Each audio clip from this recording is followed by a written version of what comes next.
Bonsoir et bienvenue à Equinox ce soir de ce lundi 12 juillet 2021. Equinox ce soir, c'est votre décryptage quotidien de l'actualité sur la chaîne du peuple de lundi à vendredi de 19h à 21h. Ils sont nombreux, ces compatriotes francophones, mais surtout anglophones, déçus de ce qu'une autre session parlementaire vienne de s'achever sans que la question anglophone soit examinée. Plus de 3000 morts, plus de 700 000 déplacés et des centaines de milliards de francs CFA engloutis dans la sale guerre dans le nord-ouest et le sud-ouest et toujours aucun débat sur la question au Parlement. Plus décevant encore, selon de nombreux parlementaires, la déprogrammation de la présentation par la Chambre des comptes de la Cour suprême à l'Assemblée nationale du rapport d'audit de la gestion des fonds alloués à la lutte contre le coronavirus au Cameroun. Déception d'autant plus grande qu'au moment où le rideau tombe sur la session de juin, aucune justification n'a été donnée aux députés sur cette déprogrammation, encore moins une nouvelle date où pourrait être présenté le dit rapport. Pourtant, le sujet sur le Covid-Gate tient en haleine tout le peuple camerounais qui réclame des têtes.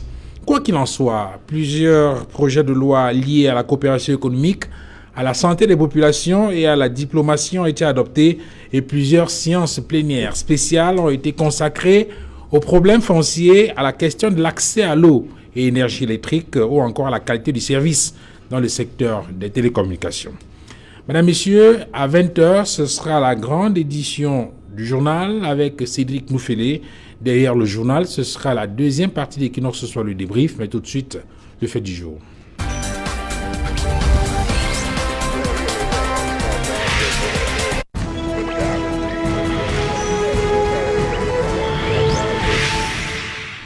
Fin de la session parlementaire de juin, espoir déçu sur les questions prégnantes sur les sujets et les grandes crises que traverse le pays. Pour en parler, nous avons convié sur ce plateau, j'ai introduit tout d'abord Guy-Stéphane Niassé. Bonsoir.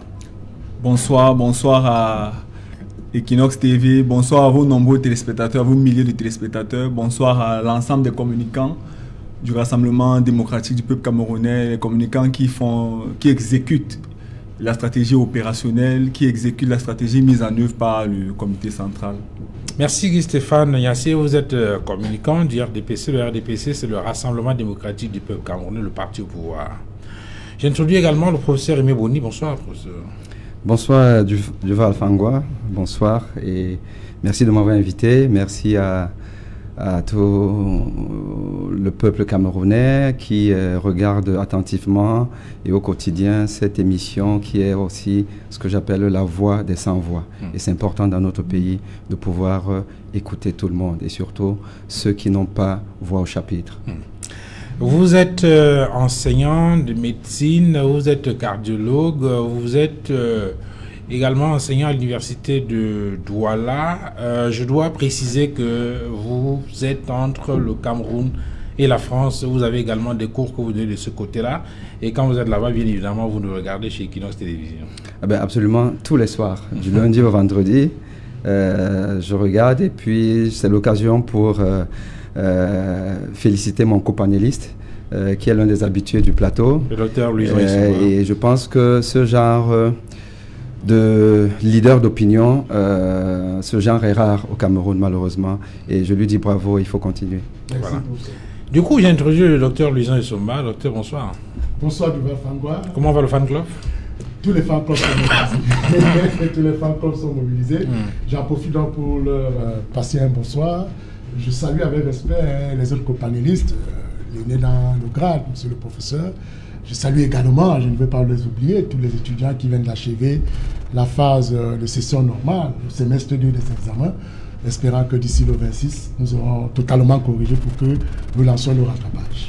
Donc bonsoir à tous. Docteur Luisan Essomba, enseignant de droit public à la faculté des sciences juridiques et politiques de l'université de Douala. C'est bien ça. Nous allons recevoir dans quelques instants un autre invité qui va nous rejoindre sur ce plateau. Il est militant du MRC, le Mouvement pour la Renaissance du Cameroun, Pierre Bignam. Je vous donne la parole en premier, docteur Luisan Essomba. Beaucoup d'espoir. Il y a beaucoup de gens qui fondaient beaucoup d'espoir sur la session parlementaire de juin. Je voudrais rappeler ici qu'au cours d'une interview donnée par le président national du SDF, Nidon Froudi, dans l'émission Inside, il semblait indiquer de façon forte qu'il avait la ferme conviction qu'au cours de cette session de juin, par exemple, la question anglophone serait examinée.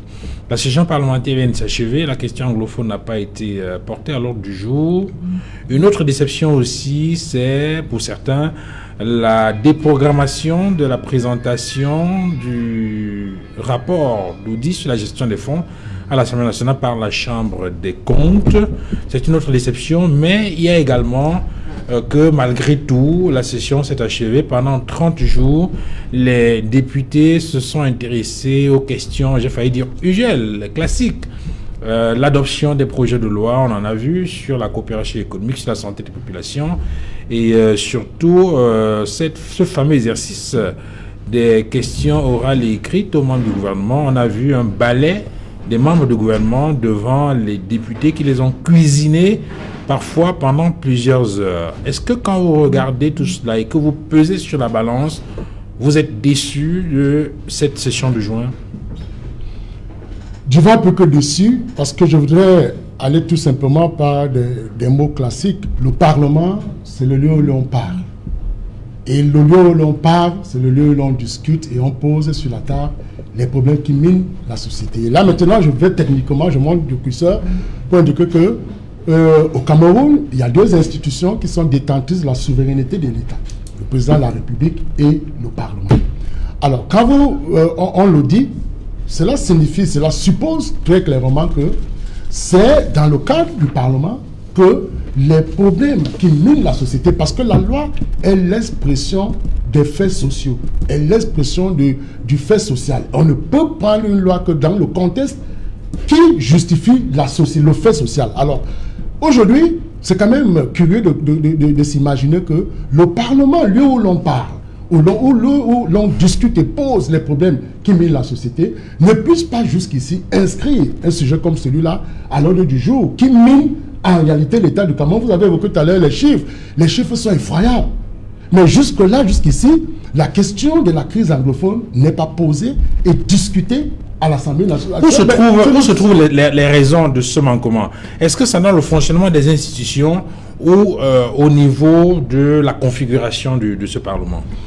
Je voudrais d'abord vous dire une chose, c'est que nous sommes en présence d'une double crise. Et ça permet de voir, parce qu'il y a le report de la Chambre des comptes qui est là. On voit que la crise anglophone n'est pas abordée comme sujet phare devant le Parlement. Ça veut donc dire que nous sommes en présence d'une double crise. Une crise d'abord de représentation et une crise de représentativité. C'est-à-dire que représentativité ici, en termes de la qualité des parlementaires que nous avons. Parce que c'est la qualité des parlementaires. Écoutez, c'est Jean Monnet qui disait le député c'est pour la nation. Le député ce n'est plus pour le parti politique. Quand vous êtes député à l'Assemblée nationale, et je reviens, Duval, ça va permettre aux téléspectateurs de comprendre, le Parlement a 3 missions fondamentales. La première, c'est celle d'élaborer les lois.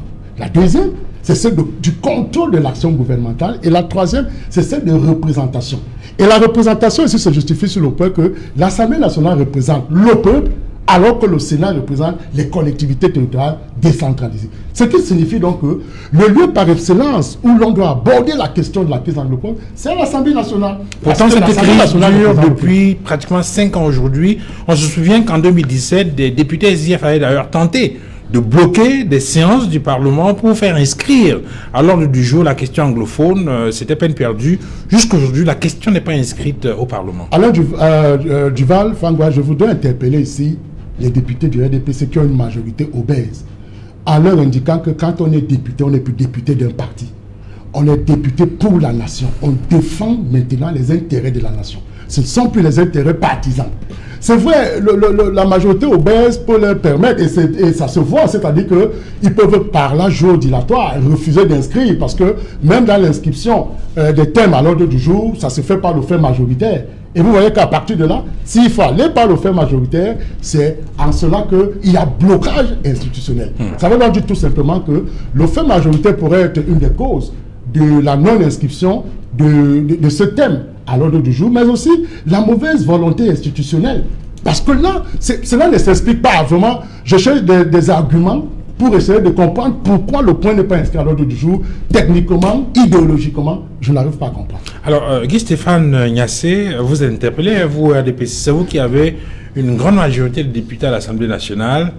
Pourquoi ça paraît si compliqué pour le RDPC ou pour les députés RDPC de faire inscrire ce débat à l'Assemblée nationale pour qu'on puisse faire, je vais discuter effectivement et peut-être à partir de là, trouver ou faire agiter les idées qui permettraient d'avancer un tout petit peu dans la résolution de cette crise anglophone? Duval, je pense que la solution est, ou bien la réponse à la question, vous l'avez dite. C'est déjà, premièrement, un problème de configuration de ce Parlement. Le RDPC a une majorité, une bonne majorité, pas obèse. Quand j'entends le docteur Luzon utiliser l'expression obèse, j'ai envie de bien comprendre. C'est une majorité, le RDPC a remporté les élections et beaucoup d'opposants n'ont pas fait le travail qu'il fallait sur le terrain. Et certains opposants ont pensé que c'est en écumant les plateaux de télé, en étant chaque fois à la télé, à prononcer des bons discours, que ça allait changer la balance. Il y a un travail de fond qu'il faut faire sur le terrain et ce travail-là, le RDPC le fait. Et cela fait que la configuration du Parlement est, entre guillemets, favorable au RDPC. Ensuite, on ne pense pas, nous au RDPC, que la solution à la crise anglophone se trouve au Parlement. La solution à la crise anglophone a été pensée, a été donnée à travers le grand dialogue national qui a eu lieu. Il s'agit pour nous d'essayer de déployer le résultat de ce grand dialogue. Donc, si on n'inscrit pas cela au Parlement, c'est certainement dû à la configuration et aussi parce que les députés pensent que ce n'est pas au Parlement que la solution à la résolution de la crise anglophone va se trouver. Je parlais tout à l'heure de 2017. On a vu avec les députés SDF bloquer pratiquement les travaux pour exiger que la question soit inscrite. Oui. Les députés SDF sont de l'opposition. Oui. Mais en face, on n'a pas vu les députés du RDPC marquer une certaine attention par rapport à cette préoccupation. Pourquoi est-ce qu'on ne peut pas débattre de ça au Parlement? Bon, la réponse pourquoi on ne peut pas débattre de ça au Parlement, la question n'est pas peut-être la bonne, à mon avis. La question c'est, est-ce que le débat de la situation anglophone au Parlement apportera une solution? Le SDF... Tant qu'on n'a pas essayé, est-ce qu'on peut savoir? Bon, je pense que pour les députés du RDPC, la solution se trouve dans le grand dialogue national qui a été déployé et la mise en œuvre du statut spécial et de toutes les mesures qui sont en train d'être mises en œuvre. Ce qu'on peut penser, c'est que quand ces mesures auront terminé d'être déployées, on pourra s'arrêter, faire une évaluation. Pourquoi pas reprendre en considération toutes les autres propositions qui sont faites. Par exemple, j'écoute ce que le docteur Luzon dit. Moi, quand j'écoute un enseignant d'université donner des points de vue, moi, ça ne me gêne pas parce que c'est son rôle que de donner des propositions, des positions. Parmi les positions qu'on écoute, le gouvernement a toujours le choix, le président de la République a toujours le choix de choisir une. Et ce qu'il a donné comme proposition, ça fait partie de l'ensemble des propositions qu'on peut avoir. Professeur Aimé Boni, que dites-vous de ces manquements au cours de cette session de juin? C'est vrai qu'il n'y a pas que de manquements. Hein. J'ai indiqué tout à l'heure qu'il y a eu, les députés se sont consacrés aux activités qu'ils ont l'habitude de mener, à savoir adopter des textes de loi qui par la suite vont être promulgués par le chef d'État. Et surtout, on a vu ce show des ministres devant le Parlement, cuisinés par les députés dans l'exercice des questions orales sur des questions importantes comme l'électricité, le foncier, entre autres. Mais beaucoup attendaient qu'au moins la question anglophone soit inscrite à l'ordre du jour. Ça n'a pas été le cas. Oui, ça n'a pas été le cas malheureusement. Et comme l'a dit le docteur Luzon, malheureusement. Mais moi, j'ai une explication un peu sociologique à ce manquement, qui est que nous sommes un peuple qui a une certaine accoutumance au mal, à la violence, à l'indifférence vis-à-vis des soucis des autres. Parce que ces députés, c'est des Camerounais. C'est des Camerounais, et c'est des Camerounais qui sont finalement, qui se sont habitués à la crise au nozo. On s'est habitué, on vit avec le fait qu'il y a des populations qui sont déportées, il y a des assassinats, il y a des exactions, on en parle, mais puis on passe à autre chose. On a l'impression que ce n'est le problème de personne, pourtant c'est le problème de tout le monde. Et donc, moi je veux dire que ce n'est pas parce qu'on a une majorité obèse, comme dit le docteur Luzon, ou alors une majorité, je ne sais pas trop comment est-ce que vous l'avez, confortable. Ce n'est pas parce qu'on est majoritaire que les problèmes du Cameroun ne peuvent pas être résolus. Les problèmes du Cameroun doivent être d'abord résolus par ceux justement qui ont la majorité. Parce que c'est des Camerounais, parce que c'est des humains, c'est parce qu'ils doivent penser au bien-être de l'autre. Tant que nous n'allons pas mettre au centre du développement l'humain, malheureusement, on aura ce genre de situation. Et ça aussi, c'est le problème de ceux-là qui ont pensé qu'il faut quand même aller aux élections avec un code qu'on connaît.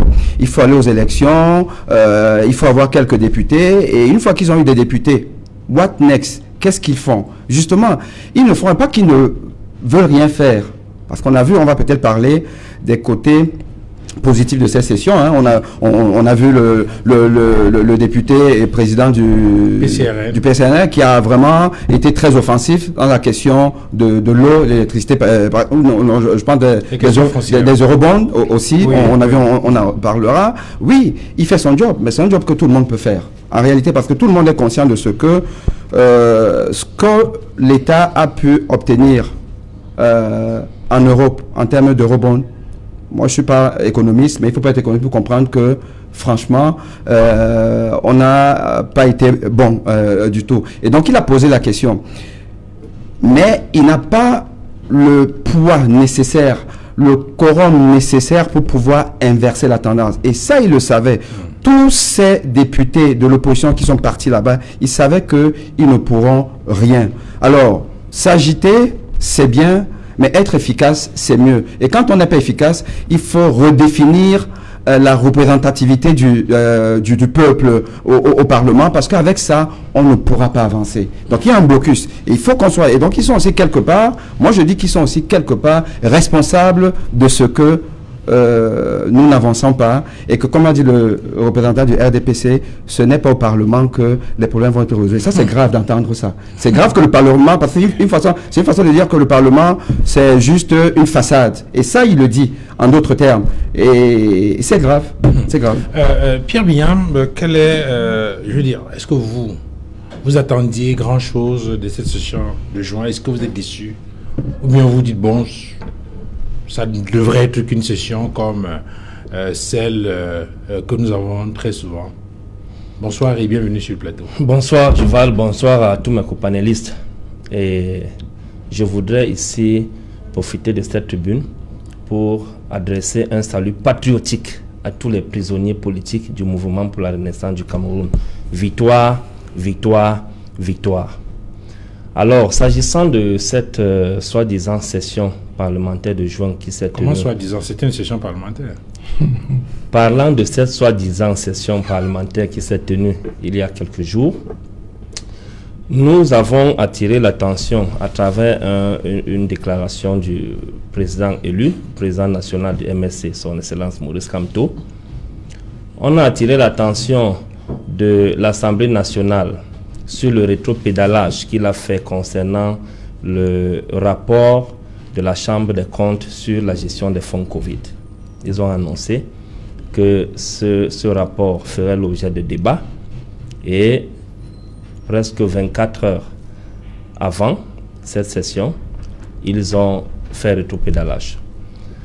Alors nous restons camponnés sur cette position parce que nous estimons que la lumière doit être faite et que le peuple camerounais doit être au parfum de la façon dont ces biens publics sont gérés. Il s'agit ici de la fortune publique et d'un scandale qui fait état de plus de 180 milliards de notre contribuable. Qui va les payer, les rembourser? Alors, nous sommes fatigués de la façon dont le régime gère notre pays et notre patrimoine depuis pratiquement 40 ans aujourd'hui. Au mouvement pour la renaissance du Cameroun, nous avons exigé que l'Assemblée nationale nous présente le rapport de cet audit-là, de la Chambre des comptes. Ça, c'est ce que nous avons exigé dans cette sortie du président national du MRC, Maurice Kamto. Et maintenant, nous sommes toujours restés dans notre fin lorsque nous sommes déçus de constater que pour une énième fois, la question de la crise anglophone n'a pas été évitée d'être abordée par l'Assemblée nationale.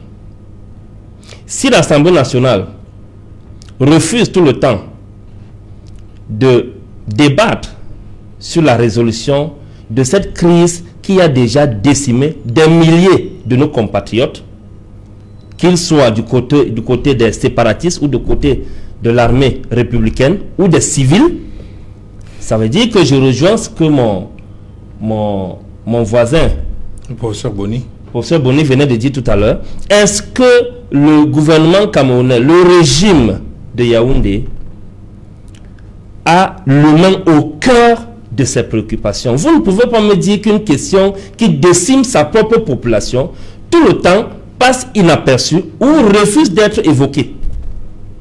Est-ce que cette crise anglophone arrange le régime? On se pose tellement de questions aujourd'hui.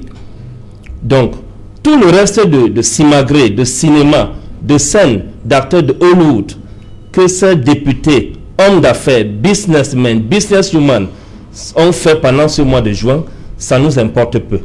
On se fiche pas mal de tout cela. Ce que le peuple camerounais attend, c'est de savoir où sont allés les 180 milliards de la Covid qui étaient destinés à sauver leur vie. Première chose. Une autre urgence, quand est-ce que nous allons mettre un terme à cette sale guerre qui est en train de décimer nos populations? Le reste là, ça ne nous sert à rien. Ce sont des simagrées. Docteur Lison Essomba, il y a donc cette question du rapport d'Audi qui devait être présenté à l'Assemblée nationale. La Chambre des comptes, c'était programmé d'ailleurs. Le secrétaire général de l'Assemblée nationale avait fait un communiqué dans lequel il indiquait que cela devrait avoir lieu. Mais la veille, ça a disparu du babillard. D'ailleurs, le programme a été modifié. C'est une autre grosse déception de cette session. Davantage, M. Duval Fangwa, je voudrais revenir sur un aspect. Je voudrais insister sur le fait que, Duval, un Parlement dans un État a un rôle capital dans la classification des institutions. Quand on parle de l'exécutif, et vous savez, c'est à partir de 1972, en fait, qu'il y a cette inversion des institutions. Parce que quand vous prenez la Constitution du 4 mars 1960, vous avez d'abord le Parlement, ensuite l'exécutif et enfin le judiciaire. Vous voyez, ce n'est pas un classement institutionnel anodin. C'était pour démontrer quel est l'importance de l'institution parlementaire. C'est en 1972 qu'il y a une inversion des institutions. On commence par le pouvoir exécutif, en deuxième lieu par le pouvoir législatif et en troisième par le pouvoir judiciaire. Peut-être du fait du changement du régime politique. Oui, du fait du changement, mais il fallait renforcer le pouvoir exécutif au regard des missions qui sont les siennes. C'est-à-dire que assurer l'unité nationale et bien d'autres, et l'intérêt général. Alors aujourd'hui, est-ce que ce Parlement, de votre point de vue, a retrouvé ses lettres de noblesse? Est-ce que ce Parlement fonctionne tel qu'il devrait fonctionner de façon optimale? Non, en termes de session, le Parlement fonctionne bien. Les sessions de quoi, mars, juin, novembre. Et vous savez que c'est la dernière, du moins à la session de novembre, c'est une session budgétaire. Donc aucune autre question ne peut être abordée en novembre. Donc cela veut dire déjà que pour cette année, la question anglophone est mise de côté. À moins que le président puisse convoquer une session extraordinaire et mettre à l'ordre du jour la question de la crise anglophone. Et quand M. Niasse le disait tout à l'heure, non, c'est au Parlement que cette affaire mérite d'être réglée. Et je vais vous dire, vous avez évoqué le cas du Covid. À la fin, les parlementaires ont demandé la vaccination. Mais l'élément qui a trait au scandale avec les présumés détourneurs de fonds n'a pas été évoqué. Alors, et comment ça s'explique? Mais je vous ai dit tout à l'heure que au-delà de cette question... C'est quoi? C'est la discipline du parti RDPC majoritaire au Parlement qui bloque ou bien n'empêche pas que cela... Quand je parle de majorité, est-ce que mon voisin a refusé n'a pas voulu accepter? C'est tout simplement pour dire que le RDPC a une majorité écrasante au Parlement. Ça dit que, bon, je reviens dans la discussion écrasante. C'est moins positif. D'accord, ok. Une majorité donc écrasante. Et comme je l'indiquais encore, quand vous êtes élu député, Dieu le disait, vous êtes député de la nation. Vous n'êtes plus député d'un parti politique. Et la question anglophone, en réalité, devait être posée par les parlementaires du RDPC. Mais pourquoi on n'a pas entendu beaucoup de députés, sauf quelques rares députés de l'opposition, sur la déprogrammation de la publication du rapport d'Audi? Mais cela aussi, vous savez, jusqu'à ce jour, d'abord pas jusqu'à ce jour, dans la configuration du Parlement, aucun parti de l'opposition n'a un groupe parlementaire. Parce que ça part aussi de là. Le groupe parlementaire, ils doivent être au plus à 15 pour essayer un peu d'influencer, mais aucune formation de l'opposition n'a un groupe parlementaire. Donc, tout cela justifie le fait que l'inscription d'un point à l'ordre du jour devient à tête chercheuse. Et quand on sait que ça peut menacer les intérêts du gouvernement, comme c'est le cas. Regardez par exemple le scandale sur la gestion, l'argent sur le Covid-19. Mais je crois que avant que le président de la République n'engage, ne demande qu'on ouvre des enquêtes, mais le Parlement a tous les moyens institutionnels à travers ce qu'on appelle la motion de censure. Vous avez évoqué les questions orales et écrites. C'est-à-dire qu'au-delà de la question de confiance qui parle du gouvernement, mais il y a d'abord la motion de censure. C'est une arme fatale entre les mains des parlementaires vis-à-vis l'exécutif. Vis-à-vis pour pouvoir donc contrôler l'action gouvernementale. Et c'est à partir de là qu'ils peuvent mettre en mal le gouvernement. C'est-à-dire que les questions orales et écrites, bon, la seule fois qu'un membre du gouvernement est parti de là, parce que n'ayant pas su décliner le titre de l'ouvrage du président de la République. Au-delà de... Mais docteur Somba, au-delà des questions fonctionnelles, est-ce que ces députés disposent des coudées franches face aux membres du gouvernement? Je pose la question parce que, comme vous le savez, la plupart des membres du gouvernement sont très souvent mis en mission par le comité central du RDPC pour aller superviser des élections législatives dans plusieurs localités. Et du coup, on a le sentiment qu'il y a à un moment donné des collusions entre ces membres du gouvernement et des parlements qui, par la suite, affectent la nature des rapports entre les députés et les ministres. Est-ce que les députés, de votre point de vue, ont les coudées franches pour pouvoir faire face au... Je dis pour pouvoir... Je ne vous laisse même pas finir. La question que vous posez met en exergue l'élément que je venais d'évoquer tout à l'heure, la crise de représentativité, la qualité de nos députés. Mais regardez, moi je vais vous dire, j'étais admiratif de l'action jouée par Cabral Louis. Voilà un député de la nation qui essaye vous l'avez dit, il a tassé tous les membres du gouvernement sur tous ces points. Quand on parle aujourd'hui de la question de l'eau, mais le Cameroun a un réseau hydraulique très puissant. Regardez seulement, partant de Douala pour Yaoundé, on est capable de nous installer à chaque niveau, c'est-à-dire au niveau des départements qui séparent, du moins, quand vous sortez déjà de Boumouébel pour entrer à Yaoundé, il y a un coup d'eau. À ce niveau-là, on peut nous mettre un barrage. Vous voyez donc que les problèmes d'eau, tout ça, basiques sont basiques et que ça pourrait être... Oui, le ministre a demandé 6 000 milliards de francs. Le ministre de l'énergie a demandé 6 000 milliards pour régler la question, pour l'électricité pour tous à l'horizon 2037. Mais justement... Pourquoi vous riez, Pierre Vignan? Il demande 6 000 milliards. Alors, je vais en parler de ce sont les budgets. Sur la question du Covid-Gate, on voit que c'est une question qui tient en haleine les populations depuis plusieurs semaines maintenant. La question a été programmée à l'ordre du jour du Parlement, puis déprogrammée. Et jusqu'aujourd'hui, j'ai discuté avec certains députés qui viennent d'achever dans cette session. Ils me disent qu'ils n'ont aucune information ni sur la justification de la déprogrammation, encore moins sur une éventuelle date à laquelle pourrait être programmée à nouveau cette publication du rapport d'Audi. Non, mais ce n'est pas compliqué. Il y a une expression française qui dit « quand c'est flot, c'est qu'il y a un loup ». Voilà.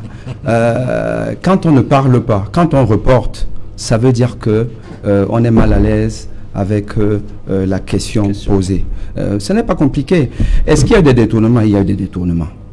Est-ce qu'il y a une mauvaise gestion de la pandémie en général et des fonds? Il y a une mauvaise gestion. Et moi, je vous dis par exemple qu'en tant que médecin et enseignant, j'ai des étudiants, des anciens étudiants, jeunes médecins qui sont dans la riposte, qui ont travaillé dans des conditions très difficiles, sans moyens, et qui n'ont même pas jusqu'aujourd'hui eu la rémunération dédiée avec des fonds débloqués. Ah bon? Des fonds arrivés jusqu'à destination, donc c'est-à-dire dans les centres où on doit pouvoir régler ces questions financières pour des jeunes médecins qui n'ont même pas l'argent de transport pour aller chez eux, mais qui restent aujourd'hui sans avoir eu leur argent ou alors la totalité de leur argent. C'est de ça qu'il s'agit. Donc c'est-à-dire que nous sommes dans une république où à tous les niveaux, dans tous les strates, il faut toujours que la personne qui doit exécuter une diligence prenne une partie, si ce n'est tout. Alors, vous imaginez que tous ces milliards dont on parle et qui sont arrivés au niveau des ministères. Mais c'est évident que tout n'a pas eu la destination initiale. Et ça c'est clair. Et c'est pour cette raison que ce rapport-là tarde à être publié, parce que beaucoup de gens seront impliqués, beaucoup de gens seront indexés et beaucoup de gens devront rendre des comptes. Mais le problème c'est que, faisons attention, parfois les commanditaires ne sont pas ceux que nous pensons. Et c'est peut-être pour ça que, justement, l'ordre peut venir de beaucoup plus haut pour que nous ne soyons pas au courant de ce qui se passe. Mais il faut le faire. Mais nous ne le faisons pas, enfin, nous ne l'avons pas fait, c'est-à-dire le Parlement, parce que nous sommes un peu quelque part ceux qui avons élu ces députés. Nous sommes quelque part co-responsables de ce qui se passe. Et donc, j'ai envie de dire que nous devons nous poser la bonne question. Il y a eu un débat au Cameroun. Aller aux élections ou ne pas aller aux élections. Nous sommes dans l'aller aux élections. Nous avons élu des députés. Quel est le résultat, quel est le bilan aujourd'hui? Puisque le débat que nous avons aujourd'hui, c'est un débat sur l'utilité de notre Parlement. Et nous rendons compte que deux questions essentielles qu'a évoqué monsieur Binam, excusez-moi si j'ai compris le nom. Pierre Binam. Le Lozo et la santé des Camerounais, parce que la Covid, c'est la santé des Camerounais. Et nous rendons compte qu'il y a à ce niveau-là un échec. Donc nos parlementaires n'ont pas été à la hauteur des espoirs que nous avons placés en eux. Mais nous avons dépensé des milliards pour organiser cette élection. Et moi, j'ai toujours dit que les élections en Afrique, de manière générale, ne servent à rien. Tant que nous avons ce système électoral, parce que toutes les élections sont contestées en Afrique. Regardons, systématiquement. Mais nous dépensons des milliards pour ça. Ces milliards, on aurait pu aussi se dire, bon, écoutez, nous sommes dans une royauté, bon, on accepte ça comme ça, et puis on les nomme, et puis on avance. Au moins, on aurait peut-être construit des hôpitaux, des écoles, avec cet argent. Donc, moi, toute la question, elle est là. Et quel que soit ce qu'on me dira, quelle que soit l'agitation des députés de l'opposition, parce que ceux du pouvoir, ils n'ont pas besoin de s'agiter. Hein. Ils ont leurs privilèges et puis ça leur suffit. Alors les autres, ils s'agitent. Bon, mais quelque part aussi, j'ai envie de vous dire qu'ils ont des 4x4, ils ont quelques privilèges, ils sont contents. Et il faut justifier ça en allant poser donc cette question au gouvernement, mais tout le monde peut les poser. Hein. Moi, voilà. Alors, Guy Stéphane Yassé, au finish, cette affaire de Covid-Gate, ce rapport d'audit, on aurait pu quand même le présenter, peut-être ouvrir le débat, que ça aurait peut-être un tout petit peu apaiser les cœurs. On a bien vu que les gens sont tenus en haleine par cette affaire Covid-Gate. Lorsqu'on a annoncé la publication du rapport, c'était pratiquement ouf. Et puis, du coup, plus rien. Qu'est-ce qui s'est passé? Vous qui êtes dans les secrets, puisque les députés, visiblement, ils semblent ne pas avoir... Ils n'ont pratiquement aucune information. Est-ce que ce n'est pas un flou qui cache un loup, pour reprendre le professeur Boni? Ah oui, ça c'est une expression que j'ai écoutée du professeur Boni, je la lui laisse, c'est son point de vue que je respecte. Ce que je sais, c'est que quand j'ai lu l'article qui disait que la Chambre des comptes va assurer un audit et présenter le rapport à l'Assemblée nationale, moi aussi je m'attendais à ce qu'on présente le rapport. Mais sauf que l'article ne dit nulle part que le rapport va se présenter en plénière. Que le rapport, les magistrats de la Chambre des comptes qui ont fait un audit, qui ont terminé un rapport, viendront rendre compte en Assemblée nationale. C'est un peu quand même ambigu que des magistrats qui ont fait un rapport, normalement à la fin, le rapport doit être donné à la justice ou donné à qui de droit pour que la justice s'en saisisse. Et déjà, la justice a même commencé à se saisir. Mais on avait dit nulle part que le rapport allait être déposé en plénière et être lu en plénière. Donc, il y a une certaine ambiguïté, peut-être que les députés se sont rendus compte. On a programmé le rapport, après on a allé lire les textes et puis on s'est rendu compte. Ils se sont rendus compte que le processus n'était pas correct. Est-ce que les députés devaient auditionner les magistrats? Je pense que c'est ça le sens. Les députés n'avaient pas à auditionner les magistrats. Ce qui est certain. Non, on ne parle pas d'audition, on parle de la publication, de la présentation du rapport à l'Assemblée nationale. Présentation. Oui. Comment est-ce que la présentation se fait? Est-ce qu'elle doit être lue en plénière? Il y a combien d'études de présentation? On peut déposer au secrétariat de l'Assemblée et puis les députés prennent compte. Ça, c'est la présentation. Et là, ils n'ont pas eu. Les députés que nous avons contactés disent qu'ils n'ont pas encore. Ils n'ont pas encore eu. De toute façon, il n'y avait pas de date. Ce que je dis, c'est que ce que l'opinion nationale attendait, c'était que ce rapport soit lu en plénière. Or, aucune disposition ne disait que ce rapport devait être lu en plénière. On disait qu'il doit être présenté. Ce que je sais, c'est que l'emballement médiatique qu'il y a eu aussi autour de cette affaire, reconnaissons-le, ne facilite pas la tâche. Parce qu'il y a eu comme un emballement médiatique extraordinaire où on jetait déjà les personnes mises en cause, en pâture, on les jetait au loup. C'était comme une justice populaire, une justice médiatique et sur les réseaux sociaux. Et ces choses-là, à mon avis, pourraient ne pas faciliter les choses. Donc, faciliter les choses pour qui?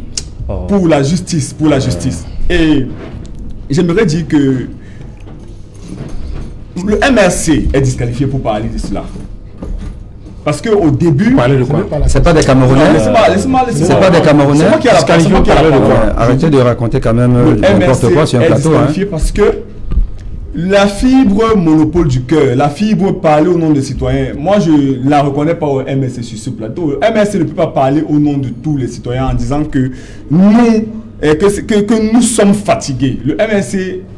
Je pense que les derniers résultats disaient que le MRC avait un pourcentage presque bien restreint de la population. Donc, dire nous sommes fatigués, ce n'est pas parler au nom du peuple camerounais. L'ensemble du peuple camerounais ne pense pas exactement comme le MRC pense. Ok. Donc, je donne la parole à Pierre Bignam, puisqu'on est pratiquement vers la fin de la première partie.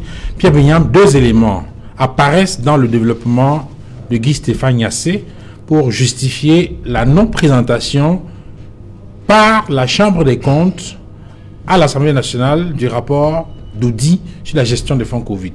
Le premier élément qui semble mettre en relief, c'est l'absence des textes contraignants. Deuxième élément, c'est l'emballement médiatique. Vous en dites quoi? Je vais prier le secrétariat de la communication, le comité central de RDPC, de bien briefer souvent leurs communicants lorsqu'ils les envoient sur les plateaux. Parce que quand on a face à nous un communicant du RDPC qui s'emballe, qui ne sait même pas quels sont les tenants ni les aboutissants de certaines questions qui sont débattues, c'est une honte pour un parti. Est-ce que vous pouvez répondre à la question maintenant? Permettez qu'il réponde.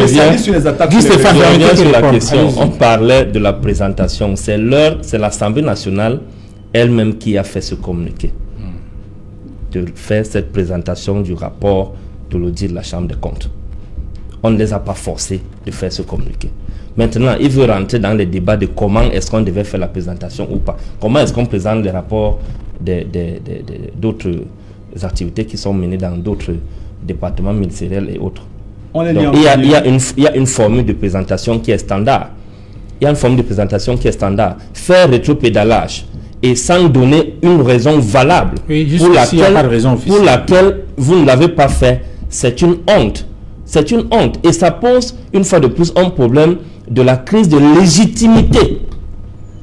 La crise de légitimité sur la représentativité que nous avons à l'Assemblée nationale.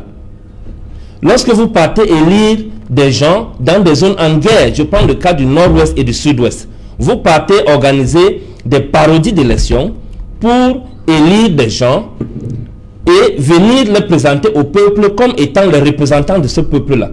Ce n'est pas possible. Il faut cesser de prendre des Camerounais pour des idiots. Nous parlons là des questions qui touchent à la souveraineté de notre pays. Nous parlons de la santé des Camerounais. Vous volez la nourriture, le riz. Vous volez l'argent qui est destiné aux médicaments. Vous volez l'argent qui est destiné au vaccin.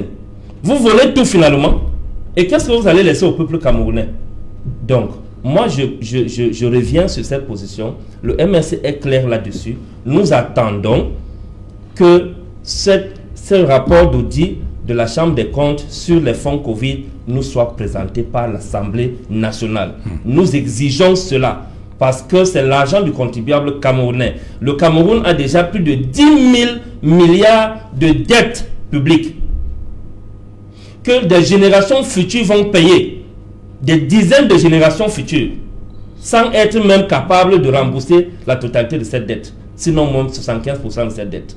Et nous en avons marre de la façon dont le régime en place gère notre fortune publique. Avant de sortir de cette première partie, je donne la parole au professeur Boni. Professeur Boni, vous êtes formel là-dessus. Ce Parlement, tel qu'il se présente, tel qu'il est configuré, il n'y a rien à attendre. D'ailleurs, pour vous, aller aux élections, on n'en avait pas besoin. Non, mais pour reprendre l'expression de quelqu'un que je n'aime pas, parce que c'est un génocidaire des Africains, mais vous allez comprendre de qui je parle. Bien entendu. Voilà, c'est un machin. Voilà, le Parlement camerounais, c'est un machin qui ne sert pas à grand-chose, qui sert à... Professeur, techniquement, on dit c'est une chambre d'enregistrement. D'où vient enregistrer. Ok, voilà. On a besoin plus que ça dans notre pays aujourd'hui. Et il y a autre chose que moi je demanderais dans ce contexte-ci où l'opposition est sous-représentée et donc ne peut pas faire entendre sa voix. On sait qu'aujourd'hui l'opinion publique a quand même une force qu'on ne peut pas négliger dans la gestion de la cité. Quand vous m'avez proposé le sujet, je suis quand même allé faire une petite recherche parce qu'il ne peut pas venir ici comme un idiot et raconter n'importe quoi. Il faut pouvoir s'instruire. Et je me suis dit, mais tiens, il doit certainement avoir soit une chaîne télé parlementaire ou alors un site web où on peut avoir toutes les informations. Et j'ai posé la question à quelques journalistes, on m'a dit, tu penses que tu es en France ici? Voilà. Alors, donc, soyons sérieux. Ça, on peut quand même le faire. Ce n'est pas compliqué. Ce n'est pas compliqué parce qu'il faudrait que le peuple camerounais puisse assister même en direct au débat parlementaire. Hein.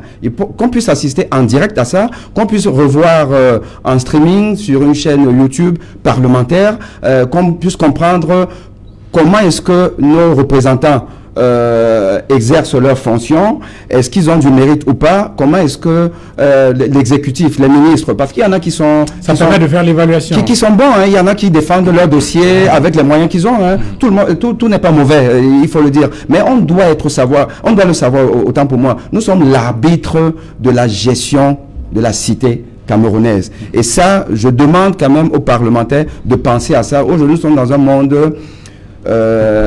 hyper médiatisé et il faut que nous puissions avoir le direct sur ce qui se passe là-bas. Messieurs, on va s'arrêter pendant quelques minutes, le temps d'abord de suivre la réclame. Juste derrière, ce sera la grande édition du journal d'histoire avec Cédric Noufélé. Et après le journal, nous reviendrons sur ce plateau pour la deuxième partie d'Equinox Soir, le débrief. Bonjour gars, c'est comment? Gars, ça dit quoi? Gars, réponds même non. Tu es consacré sur WhatsApp avec les go? Man, j'envoie l'argent à ma